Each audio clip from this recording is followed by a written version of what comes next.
চুনারুঘাটে খুব সুন্দর একটা জায়গা দলখিবিল। এখানে শীতকালে প্রচুর শাপলা ফুল ফোটে এবং অতিথি পাখি আসে, বিভিন্ন ধরনের অতিথি পাখি। চলেন আমরা শাপলা ফুল উপভোগ করি। এভাবে পিছন দিয়ে তো আর শাপলা ফুল উপভোগ করা যাবে না, তাহলে সামনা করে বসতে হবে। এভাবে পা ঝুলতে ঝুলতে ওই যে দেখা যায় অনেক সুন্দর দৃশ্য, এদিকে যায় ডাইনে গেছে। হ্যাঁ, এভাবে একটু পোজ দিতে হবে।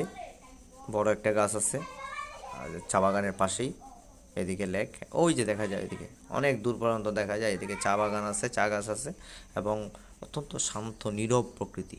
যারা প্রকৃতি প্রেমী এবং যারা শান্ত প্রকৃতি উপভোগ করেন, পাখির কিচিরমিচির ঢাক উপভোগ করেন, নীরব নিস্তব্ধতা উপভোগ করেন, তারা একান্তে এখানে আসতে পারেন, উপভোগ করতে পারেন। অনেকটা সময় নিজের মতো করে নিজের করে ব্যস্ত জীবনের মধ্যে এই ক্লান্ততা দূর করার জন্য এখানে খুব সুন্দর একটা জায়গা। মনের মাধুর্য মিটিয়ে এখানে আপনি নীরব নিস্তব্ধভাবে নিজেকে বিলিয়ে দিতে পারেন, নিজেকে নিজের জন্য একটু সময় নিয়ে নিজেকে উপভোগ করতে পারেন।